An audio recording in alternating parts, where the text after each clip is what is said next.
नमस्कार, स्टार्टअप के सिकंदर में आपका स्वागत है और आज हम पहुंचे हैं गुड़गांव policybazaar.com के कॉर्पोरेट ऑफिस में और मेरे साथ आज के खास मेहमान हैं तरुण माथुर जी, को फाउंडर और चीफ बिजनेस ऑफिसर policybazaar.com के। तरुण जी नमस्कार, स्वागत है आपका बिज तक। Thank you so much. Thank you. Tarun ji, तहलका मचा रखा है इंश्योरेंस बाजार में, आपने सबको पता है। और जब से आपकी कंपनी आई है, अब तो लिस्ट भी हो गई है खैर पॉलिसी बाजार की पेरेंट कंपनी जो पीवी फिनटेक, उसका शेयर लिस्टेड है स्टॉक मार्केट में। लेकिन सर ये किया कैसे, ये बिजनेस मॉडल है क्या पॉलिसी बाजार? जिसको देखे पॉलिसी बाजार बोलता है, तो आखिर इस बिजनेस मॉडल में ऐसा क्या है? आप समझाएं पहले, पीवी फिनटेक क्या है और उसके अलग अलग वर्टिकल्स क्या हैं? देखिए, बिजनेस मॉडल तो बहुत ही सिंपल है। पीवी फिनटेक है, उसके अंदर दो ब्रांड्स हैं हमारी, एक पॉलिसी बाजार है और एक पैसा बाजार है। जितने आपके इंश्योरेंस के प्रोडक्ट्स हैं वो सारे पॉलिसी पे आते हैं और जितने आपकी लेंडिंग प्रोडक्ट्स हुए, क्रेडिट कार्ड्स हुए, लोन्स हुए, वो सारे पैसा बाजार में आते हैं। सिंपल है, दो अलग अलग ब्रांड्स हैं। एक लेंडिंग स्पेस में कर रही है कम्पीट और एक कर रही है इंश्योरेंस में। तो ब्रॉडली हमारा जो कोर मॉडल है वो ये कहता है कि अगर बहुत सारी चॉइसेस हैं मार्केट में तो कस्टमर कंफ्यूज हो जाता है और उसको एक जगह मिलती नहीं है, तो हर जगह अलग अलग लैंग्वेज में पढ़ता है। अगर आप 10 ब्रोशर पढ़ोगे तो बहुत मुश्किल होगा आपको समझना है कि वो है क्या। तो हम लोगों ने सोचा कि हम ये सारी इन्फॉर्मेशन एक जगह स्टोर करके एक ही तरीके से दिखाएं तो कस्टमर के लिए आसान होगा आगे पीछे देखना कि कितना ऊपर है, कितना नीचे है, कितना फ़ायदा है, कितना घाटा है, और उससे शायद वो एक डिसीजन ले पाए, एक इन्फॉर्म डिसीजन ले पाए कि ये प्रोडक्ट मेरे लिए सबसे अच्छा है, जो पहले शायद मार्केट में नहीं होता क्योंकि एक एजेंट एक ही कंपनी के लिए काम करता था, वो सारी कंपनी से बता नहीं पाता था। और मेरे ख्याल से ह्यूमनली इम्पॉसिबल है। अगर मैं सोचूं, अगर मैं एक सेल्स वाला था, मैंने करियर शुरू किया था सेल्स वाले की तरह, मैं शायद 3 प्रोडक्ट रट सकता हूँ, 4 प्रोडक्ट रट सकता हूँ, शायद 5। पर अगर आपके पास 18 कंपनियों का सेम प्रोडक्ट हो तो आप कैसे चूज करोगे? आई थिंक हमारा जेनेसिस वही है, हमारा सोच वही है कि हम कितना सिंप्लीफाई कर सकें परचेज प्रोसेस को। आई थिंक हमारा पूरा बिजनेस मॉडल, चाहे वो पैसा हो चाहे पॉलिसी हो, इसी प्रिंसिपल पे काम करते हैं कि हम लोग सिंप्लीफाई कैसे करें अपना। अच्छा, लेकिन इसकी शुरुआत कैसे हुई थी सर? मतलब कितने साल पहले शुरुआत की थी? क्योंकि ये तो सब कुछ इंटरनेट पे हो रहा है, ऑनलाइन हो रहा है, तब तो मेरे ख्याल से जब आपने शुरुआत की होगी तब तो इंटरनेट इंडिया में अच्छी तरीके से फ्लरिश ही नहीं हुआ होगा। ये तो अब जाके एक इंटरनेट बूम आया है इंडिया में डिजिटाइजेशन के चलते। लेकिन उस समय आपने नीड आइडेंटिफाई कैसे की और कैसे प्रोसेस को आगे बढ़ाया? विजन क्या था कंपनी का? तो इंटरनेट तो था लकीली, पर हाँ, जैसे आप बोल रहे हैं आज जितना उसका डोमिनेंस है सोशल मीडिया के बाद, उतना तब नहीं था। पर हमारा मॉडल एक्चुअली, एक देखो, कोई भी बिजनेस तब शुरू होता है जब कोई गैप हो, ठीक, चाहे कंज्यूमर और मैन्युफैक्चरर के बीच में हो, चाहे डिस्ट्रीब्यूटर मैन्युफैक्चर हो, चाहे डिस्ट्रीब्यूटर कंज्यूमर हो, कोई एक गैप होता है जिसको जो आपको समझ में आता है।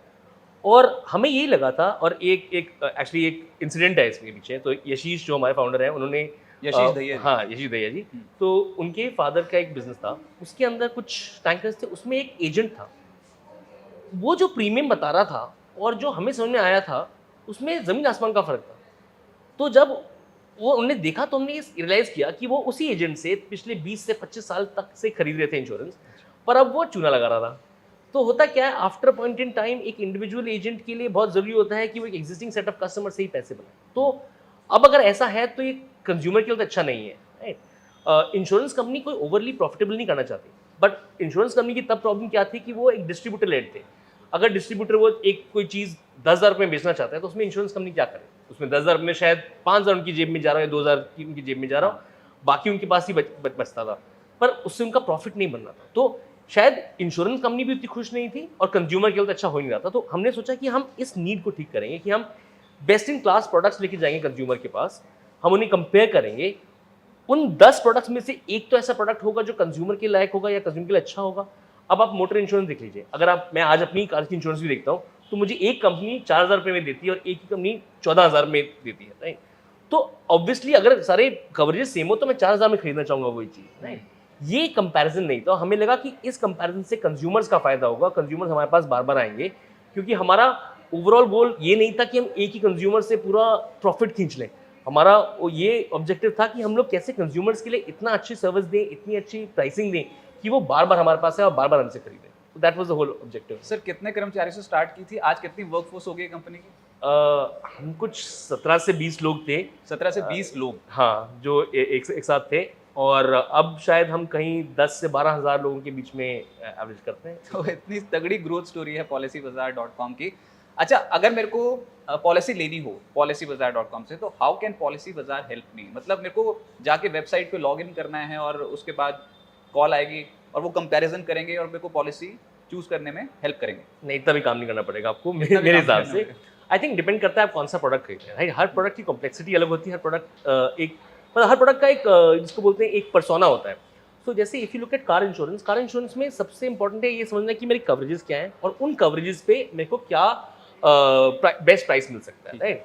तो अगर आपकी गाड़ी नहीं है तो आप क्या फोकस करेंगे कि यार मेरे पास जीरो डिप्रिसिएशन होना चाहिए, मेरे पास इंजन प्रोटेक्टर होना चाहिए, मेरी गाड़ी को कोई भी डैमेज आ जाए तो कवर हो जाए।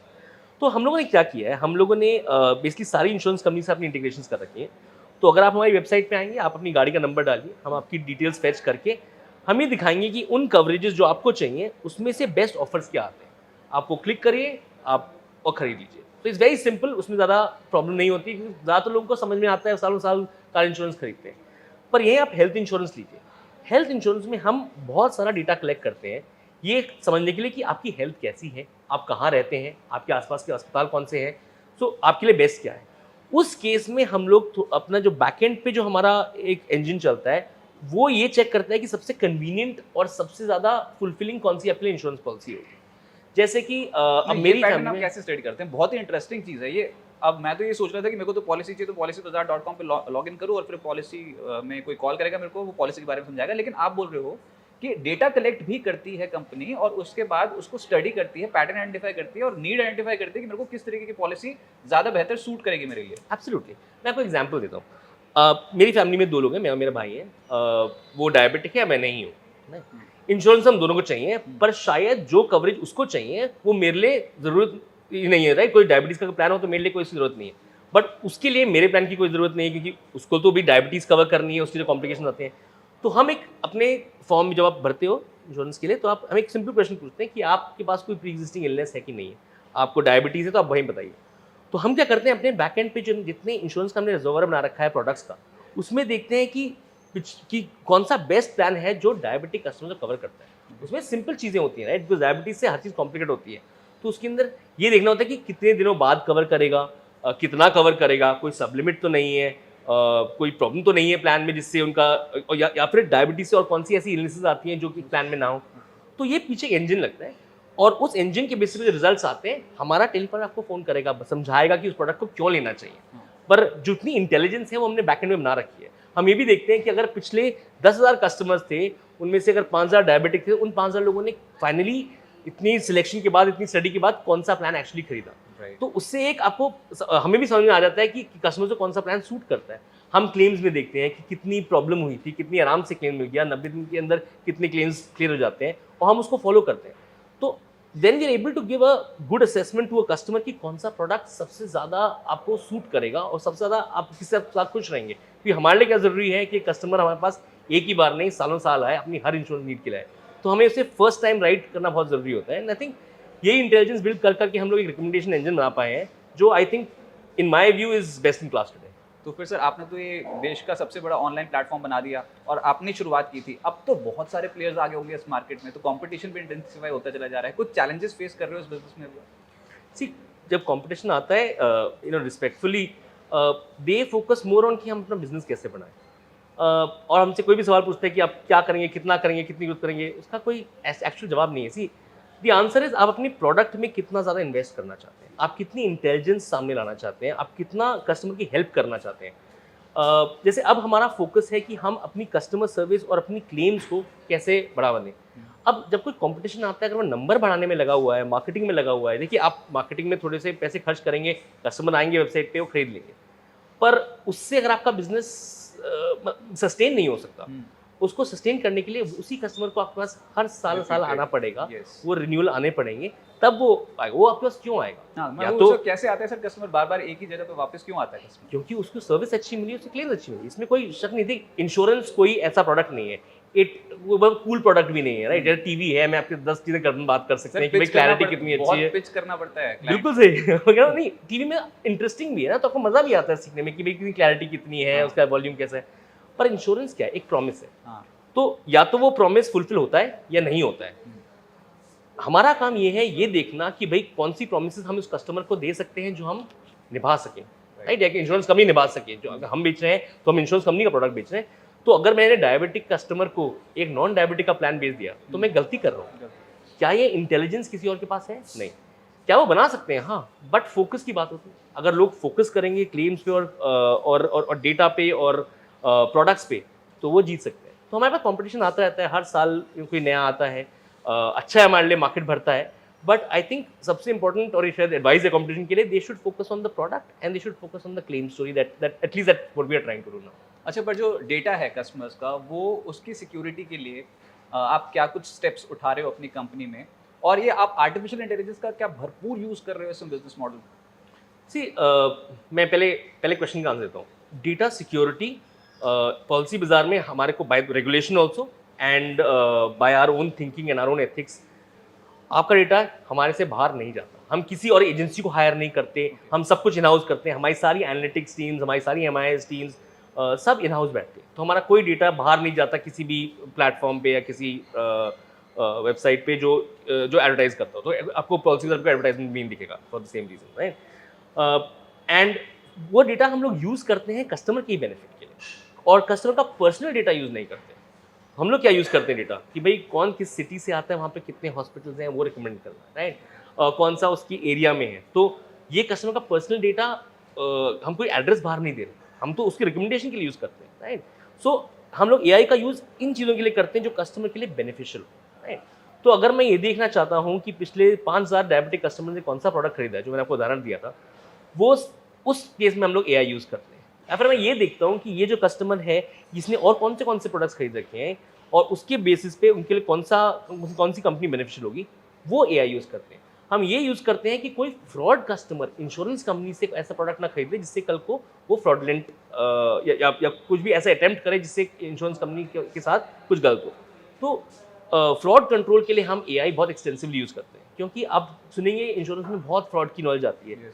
पर आप देखेंगे पॉलिसी बाजार में उसका ज़्यादातर नाम नहीं आता, क्योंकि जब हम लोग किसी को प्लेटफॉर्म पे लाते हैं, हम सब कुछ चेक करते हैं, राइट? हम लोग ये देखते हैं कि वो कस्टमर एक्चुअली है नहीं। टर्म इंश्योरेंस में सबसे ज़्यादा प्रॉब्लम होती है डेड मैन पॉलिसीज की। तो हम लोग ये चेक करते हैं कि जिस कस्टमर को हम लोग पॉलिसी दे रहे हैं वो है कि नहीं है, राइट? या हेल्थ इंश्योरेंस में हम ये चेक करते हैं कि कोई डिजीज़ तो नहीं है, कोई प्री एग्जिस्टिंग डिजीज़ तो नहीं है। उसके लिए 2 रीज़न है, एक कि कस्टमर इंश्योरेंस कंपनी से गलत ना हो, और दूसरा अगर वो डिक्लेयर नहीं करते हैं तो कभी कल कस्टमर दुखी ना हो कि उसने भाई 3 साल प्रीमियम दिया लेकिन उसने प्री एग्जिस्टिंग या कोई डेटा गलत दे दिया अपना, तो उसकी वजह से उसका क्लेम रिजेक्ट ना हो। So I think we use AI for that, to just predict कि भाई जो इन्फॉर्मेशन हमारे पास आ रही है वो सही है, और उसके बेसिस पे हम और क्या अच्छा कर सकते हैं कस्टमर के लिए। सो ये तो बहुत ही बड़ा बिजनेस मॉडल बन गया। कहाँ से शुरुआत हुई थी? अच्छा, कहाँ से शुरुआत हुई थी? मतलब आपने जब शुरुआत की तो ये स्टार्टअप्स में बहुत ज़्यादा चैलेंजेस आते हैं सर। उस समय आपको भी बहुत चैलेंजेस फेस करने को मिले होंगे, क्योंकि आप तो उस डायरेक्शन में जा रहे थे जहाँ पर कोई नहीं जा रहा था, that is online insurance selling platform की तरफ आप बढ़ रहे थे। तो बहुत चैलेंजेस आए होंगे तब तो। मैं इसलिए पूछ रहा हूँ क्योंकि जो भी यंग स्टार्टअप, जो भी यंग एंटरप्रेन्योर्स हैं हमारे, जो व्यूअर्स हैं, वो जानना चाहते हैं कि किस तरीके के चैलेंजेस आते हैं। देखिए, हमने 2008 में शुरू किया था, और तब स्टार्टअप्स भी अपने आप में बहुत कम होते थे, तो चैलेंजेस तो बहुत सारे थे। मैं ये कभी नहीं कह सकता कि हमारी ज़िंदगी आसान थी। आई थिंक हमारी कंपनी को 15 साल हो गए हैं, सब कुछ बहुत मुश्किल था, हर स्टेप पे हमें मुश्किलें आई हैं। पर मुश्किलें किस तरीके की थी? मुश्किलें ये थी कि जब सामने वाले को समझाओ कि आप क्या करते हो, उनको लगता था कि ये तो हो ही नहीं सकता। रेगुलेटर समझ गया सर? सर, रेगुलेटर को बहुत टाइम लगा, बट उन्होंने कभी हमें तंग नहीं किया। अच्छा। बट हाँ, उनको कन्विंस करना कि ये मॉडल एक्चुअली एक बड़ा मॉडल है, एक एग्रीगेटर की अपना गाइडलाइन और रेगुलेशन होनी चाहिए, उसमें टाइम लगा, बट उन्होंने तंग नहीं किया, जिसको बोलते हैं, या कंज्यूमर्स ने हमें तंग नहीं किया, या इन्वेस्टर्स ने हमें तंग नहीं किया। पर हाँ, बहुत मुश्किल था उन्हें कन्विंस करना, तो समझाना कि हम करना क्या चाहते हैं। और होता क्या है, कभी कोई नई चीज़ आती है ना, तो सब लोगों को लगता है इसमें कुछ फ्रॉड या गलत तो नहीं हो रहा है, हमारे पैसे तो नहीं खा जाएंगे, कुछ तो नहीं करेंगे। तो फेथ बिल्डिंग में टाइम लगा, बट हमारे पास पेशेंस था। हमें पता था कि मॉडल तो बहुत लॉजिकल है, राइट? मैं आपको समझाता हूँ, आपको लगता है कुछ गलत तो नहीं कर रहे हैं, तो कुछ अच्छा ही करना चाह रहे हैं, तो उसमें टाइम लगता है। एंड आई थिंक हमारे को हर जगह चैलेंज आया, हमारे को रेगुलेशन से भी चैलेंज आया, हमारे को कस्टमर से चैलेंज आया, हमारे को इन्वेस्टर से चैलेंज आया। कस्टमर्स किस तरीके से चैलेंज कर रहे थे? तो हमने शुरू में क्या सोचा था कि हम लोग, मैंने बताया था आपको, हम लोग 17 से 20 लोग थे। हमने सोचा था कि कुछ 50-60 लोग होंगे, हाँ। एक बड़े अच्छे से ऑफिस में बैठेंगे, हाँ। इंटेलिजेंस का काम करेंगे, वेबसाइट खड़ी करेंगे, लोग आएंगे, शूशा टिक टिक करके खरीद के चले जाएंगे, हाँ पैसे बन जाएंगे।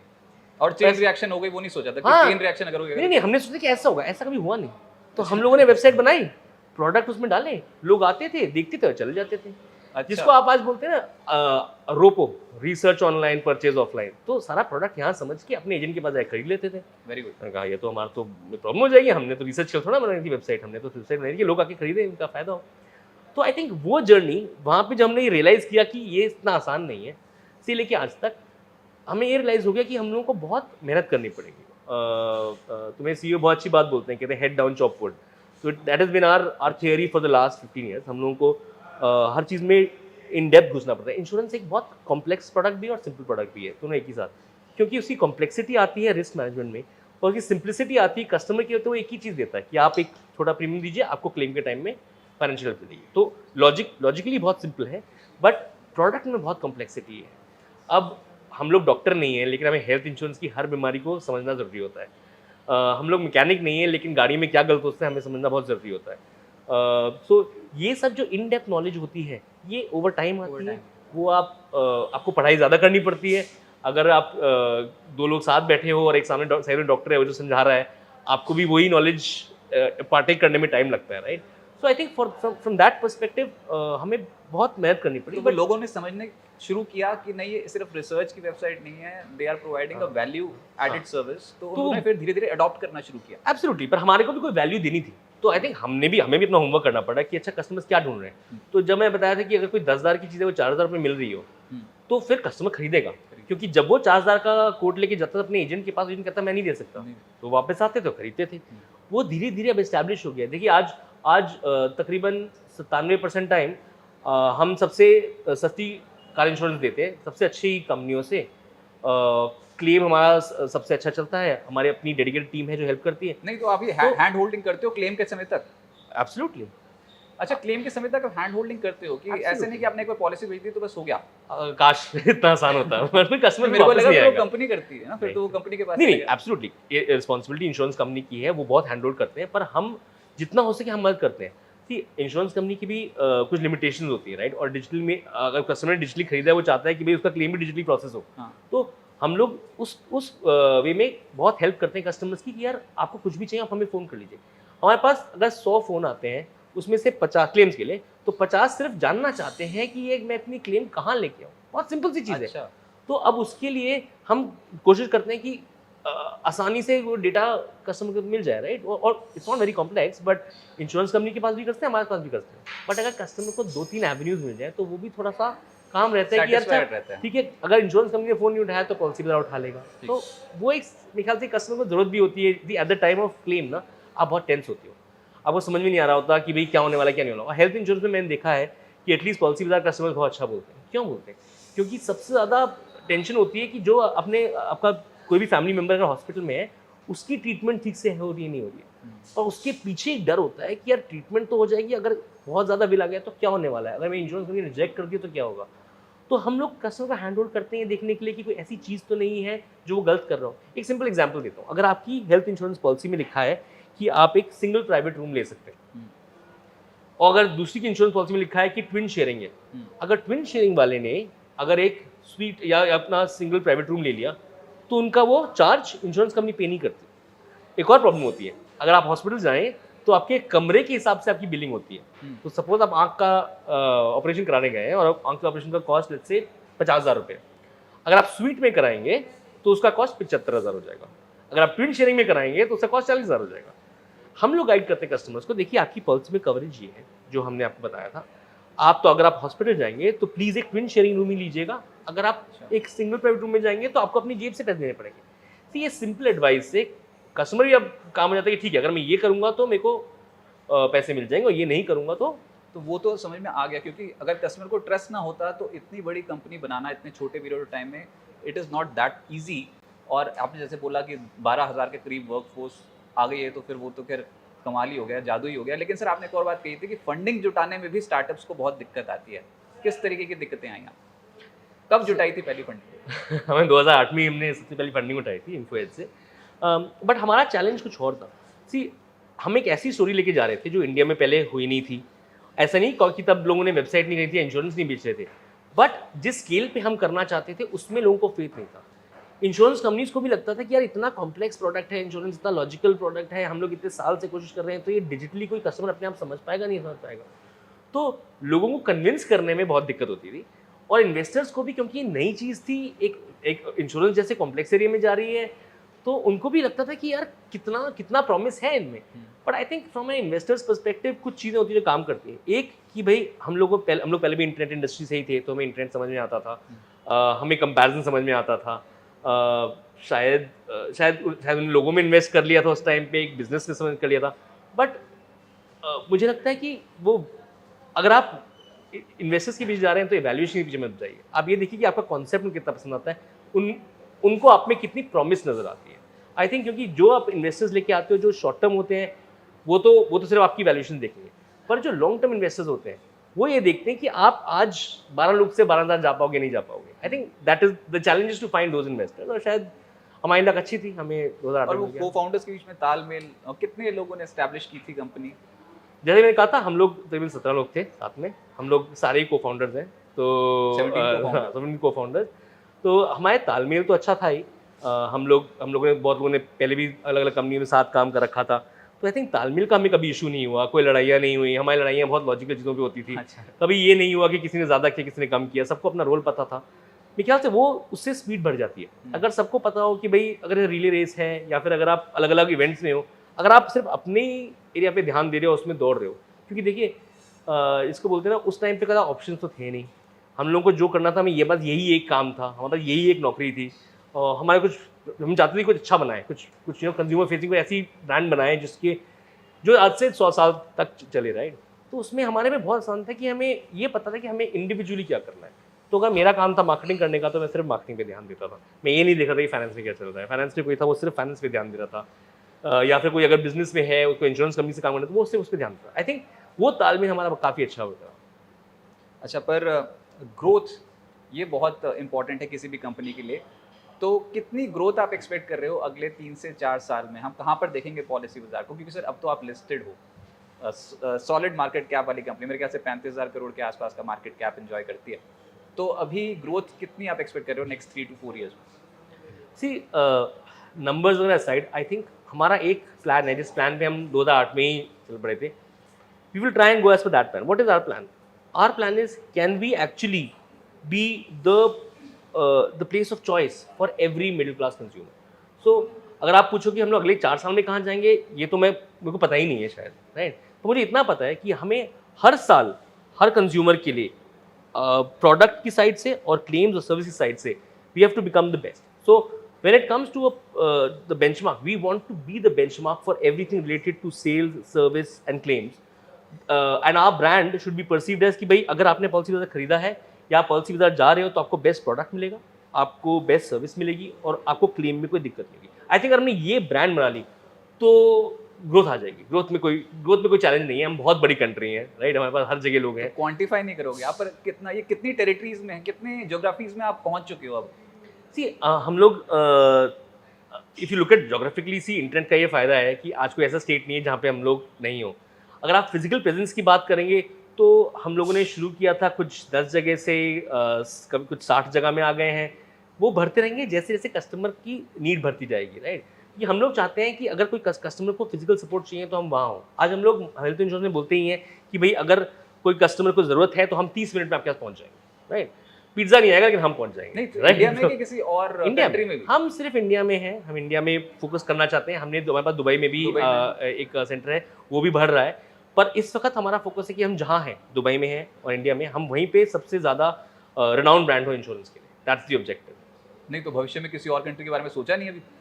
भविष्य में किसी कंट्री में बिकमिंग ह्यूज अब दिन पर दिन। यार सी हमारा गोल जो है, we are not averse to it. तो मैं ये नहीं कह रहा कि हम लोग नहीं जाएंगे, राइट। हम लोगों को यूएस जाना है, कनाडा जाना है, यूरोप जाना है, सिंगापुर जाना है, हम वहाँ जाएंगे। लेकिन हमारे डिस्कशंस उसके अराउंड नहीं है। तो हम लोग ये नहीं हर रोज़ बैठ के सोच रहे होते कि हम लोग कौन सी कंट्री में जाएंगे, एक्सपैंड कैसे करेंगे या कंपनी का नाम विदेश कैसे लेके जाएंगे। हमारा ऑब्जेक्टिव ये है कि पहले हम इंडिया में नंबर 1 होना चाहते हैं। तो फिर इंडिया में कितनी पेनिट्रेशन है सर अभी इंश्योरेंस की? कितना ग्रोथ इस सेक्टर का आप एक्सपेक्ट कर रहे हो अभी? मैं फिर से ग्रोथ पे आ गया, लेकिन कम से कम सेक्टर का तो पता लगे, तभी तो पता लगेगा कि पॉलिसी बाजार कितना ग्रो कर सकते हैं। अब पॉलिसी बाजार कितना ग्रो करता है वो तो पॉलिसी पर डिपेंड करता है। बट अगर आप इंडस्ट्री को देखेंगे तो अभी हम लोग कहते हैं हम लोग कहीं पे भी लेस देन 4% पेनिट्रेशन, राइट। और हमारी कंट्री इतनी बड़ी, अगर आप इसको 6% पे भी ले जाएंगे, 4 से 6% लोगों के पास इंश्योरेंस, बाकी है ही नहीं किसी के पास इंश्योरेंस। बिल्कुल सही बात है।